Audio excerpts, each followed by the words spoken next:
Welcome back to another custom tactics on the channel. Now guys, before we get into this one, I'd really appreciate if you could leave a like on the video and subscribe to the channel if you are new. These tactics are brilliant. They work on both old and new gen. We're currently playing on new gen at the moment. I can tell you that these do work. Remember guys, I'm always providing the best custom tactics and formations for you guys with the best instructions and the best play reviews. We review cards on both old and new gen, so we've got you covered regardless of what console you are on. With that being said though guys, let's start off with the custom tactics. For cheap FIFA 23 coins, make sure to check out MMOEXP.com to get fast and reliable coins, and make sure you use code VIPER at checkout, get yourself a 5% discount. Alright guys, so it is the 4-2-2-2 once again, one of my favourite formations on the game. Of course the 4-3-2-1 is a game, or a formation I should say, that I use when we are in control of games, okay? This one is more for a tightly contested game where you feel out your opponent and you feel like you're similar skill level, and it's a really tightly contested game, okay? So the thing that the 4-2-2 gives you, that not a lot of other formations do, is the two strikers, but then the two CDMs similar to the 4-2-3-1. And the 4-2-3-1 is a great formation, but only the one striker on this game doesn't really work on old or new gen for that matter as well. So having the two strikers is a really big plus.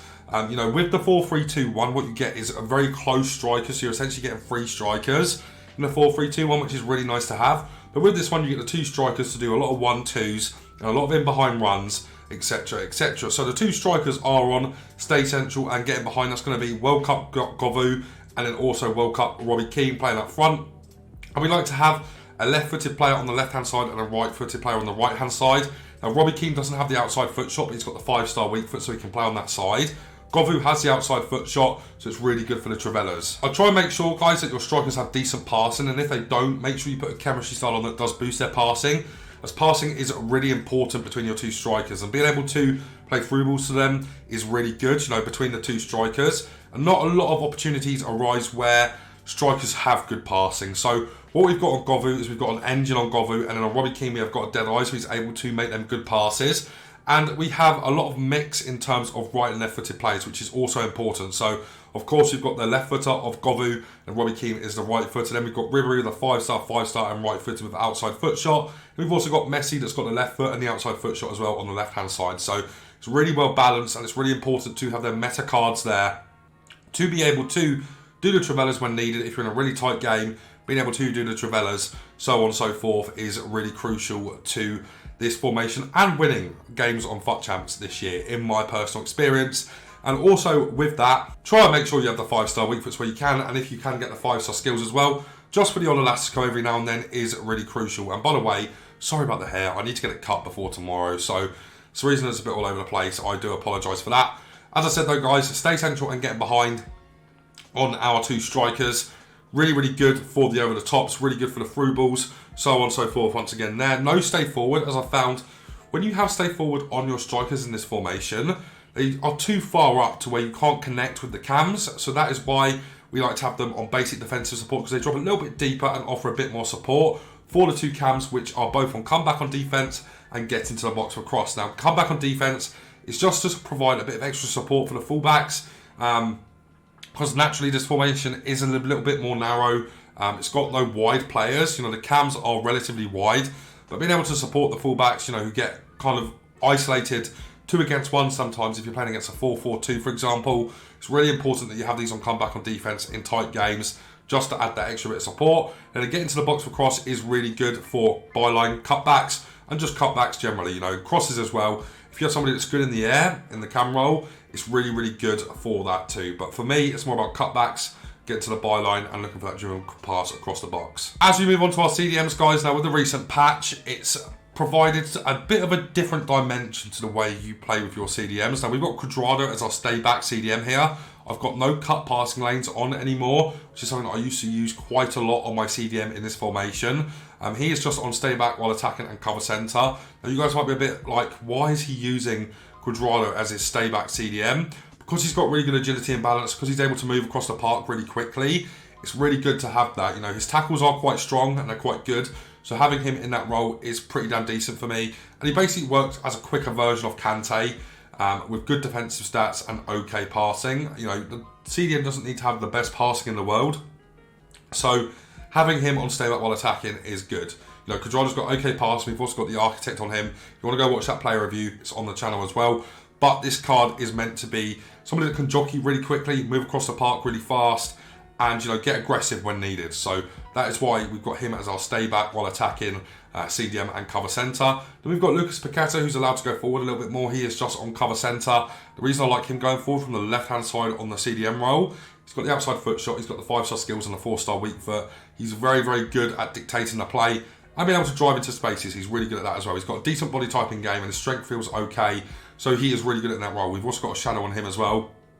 But he has got really good passing. I highly recommend one of your CDMs has got incredibly good passing, at least a 4-star weak foot as well. Just to be able to dictate the play and play the over the tops from deep is really, really good for them cams when they run in behind and they run beyond the strikers, which they often do. So that is a really good thing to have, and it's crucial to any formation. Make sure one of your players here are really, really good at passing, and Paqueta has that in abundance. I really, really do like this card, and if you can afford him, I'd highly recommend him. Fullbacks are on stay back while attacking, but once again, if we're in control of a game, what I'll do is I'll put these on attacking fullbacks in game, and all you need to do that is go up on the D-pad and then left, and if you also want hug sideline as well, up on the D-pad and right, and I really do like the hug sideline as they get seriously, seriously wide. They're at the throwing line then. I can't think of the actual word that is for that. I'm being really, really dumb. My football terminology is bad there. But they're really, really wide, essentially. They are as wide as they can be. And a lot of players don't know how to predict that. They don't know how to get close enough or tight to these kind of players when they're hugging the sideline. So having that on, along with the attacking fullbacks, is really crucial.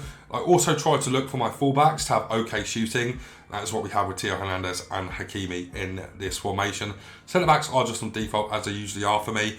And that is the instruction set up. Right, guys, so as we move across to the custom tactics, all of the balance isn't right, by the way. I'm just going to go through the numbers first, as I want to go over them real quickly. 50 width, you know, we always talk about this. The width is needing to be balanced on the defensive side. You go too wide, you're going to get done down the middle.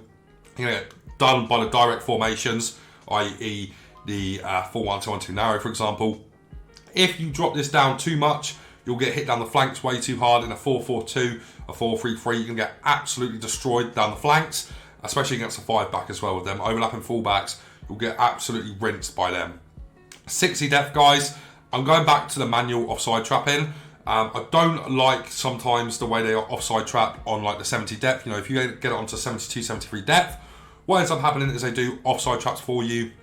The AI actually does it for you automatically. And whilst that can be good in some scenarios, not having the control over it has ended up costing me more than it has been good for me, okay? So 60 depth here means you don't get the automatic offside traps, but you're still quite high. You know, you need to have fast centre-backs to be able to play like this. Shallows on your centre-backs are very, very crucial this year.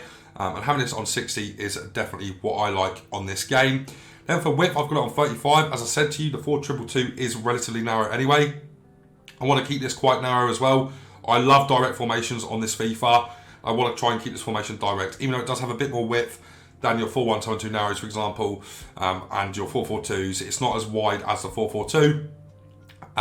Certainly more wide than like a 4-3-2-1, but keeping it a little bit lower on the width on the attacking side of things is good because, you know, you keep that kind of direct play going in the offensive style. So that's what you want, guys, in this formation. It's a really good direct formation, and direct formations are king on this game, in my opinion. Players in the box is on 6. Always have this on 6 this year. Did last year as well, actually. I think it might have been 7 last year. It's really good because you get a lot of opportunities to play the crosses, a lot of opportunities to go down the byline and look for the cutback pass. And it's not too aggressive to where you're going to get hit on the counter too hard. So 6 is the sweet spot for me. Corners and free kicks both on 2. Always have this on 2. Don't get hit on the counters too hard here. Got enough players in the box to do whatever corner routine you want to do.